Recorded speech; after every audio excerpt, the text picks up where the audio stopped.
Baha ang bumungad kanina sa mga taga Parañaque, Muntinlupa at Las Piñas.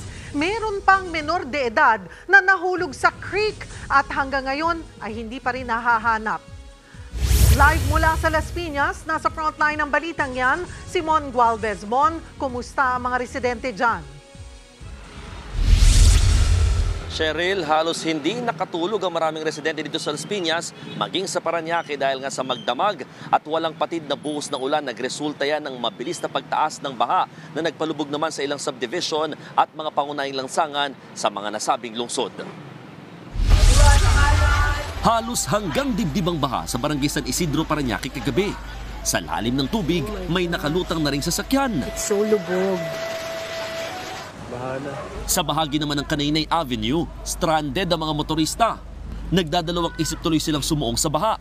Nakakadaan lang kasi dyan ang mga malalaking truck at ilang pedicab. Traffic Hi. Ginawa namang makeshift bangka ng ilan ang mga plastic barrier. 30-30, pwede na yan. Itatawid ka na sa baha, papayungan ka pa para hindi maulanan. Sa Las Piñas, pinasok na ng rumargas ang baha ang bahay na ito sa barangay Talon 3. Konti na lang, aabutin na rin ang ikalawang palapag ng bahay. Dahan-dahan din ang usad ng mga sasakyan sa bahagi ng Alabang exit sa South Luzon Expressway dahil sa baha. Ang Zapote Junction ng Alabang-Zapote Road nagmistulang extension ng ilog. Umabot daw ng hanggang bewang ang baha sa lugar kagabi. Kinaumagahan, nadaraanan na ang junction pero nanatiling gutter deep ang tubig. Sa barangay San Isidro sa Parañaque, naabutan ng News 5 si Tate Ricky na balisa habang nasa gilid ng creek. Nahulog daw kasi dito ang kanyang 16 anyos na anak bago maghating gabi habang nagiinuman kasama ang nobyo nito at ilang kaibigan. Hindi ko alam kung bakit yung anak ko Gusto ko lang makita yung anak ko. Tumalong daw po sila kasi pinagayabang po ng kapatid na marami raw po siya na-ref yung mga nahuhulog dito.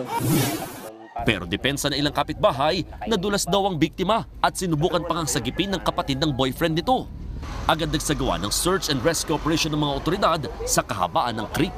Sabi ng mga residente, ito na raw yung pangatlong beses na may nahulog dito sa creek. Bukod sa open kasi ito, sa mga kabahayan dito sa area, may mga insidente rin daw na madalas may mga naliligo dito sa naturang creek. 7 creek ang sakop ng barangay. Isa riyan ang muntik nang umapaw kaninang madaling araw malapit sa covered court ng Riverville kung saan namamalagi ang halos 40 pamilyang nasunugan noong Biyernes. Kaya hindi maiwasang mangamba ng mga apektadong residente. Siyempre wala na kami nasisilungan. Tapos pati dito binabaha na kami. Yung yung tubig po, kunting-kunti na lang po, maabot na talaga kami dito. Dahil sa sobrang ulan kagabi. Paliwanag ng lokal na pamahalaan, nagsisilbing catch basin ng Parañaque ng mga tubig mula sa Las Piñas at Muntinlupa bago lumabas sa Manila Bay. Meron naman daw flood control project pero hindi na raw kinakaya yung dami ng ulan o tubig.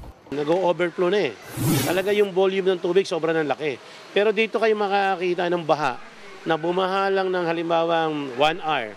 Mga 30 minutes wala na po agad dyan. Kasi mga bilis po yung ating mga programa. Kaya lang talaga hindi natin makontrol yung dami ng tubig na binubuhos at dumadating sa atin. Cheryl, sa mga oras na ito, nakararanas na naman ng pag-ulan dito sa area. Bagamat mas mahina na ito kukumpara doon sa mas pinagsamang malakas na hangin at ulan na naranasan nga dito rin sa Las Piñas maging sa Parañaque. Although nagsusubside na yung baha dito sa area, marami pa rin mga motorsiklo ang nakaparada dito sa mismong highway dahil nga dito muna pinarada yan ng mga residente habang sila ay naglilinis naman ng kanilang mga binahang lugar at bahay na ngayon ay balot pa rin ng putik. Cheryl. Maraming salamat, Mon Gualvez. Mga kapatid, Cheryl Cosim po, huwag maging huli at maging una sa lahat sa balitaan. Para sa tuloy-tuloy na talakayang sa Frontline, mag-follow at mag-subscribe sa social media pages ng News 5.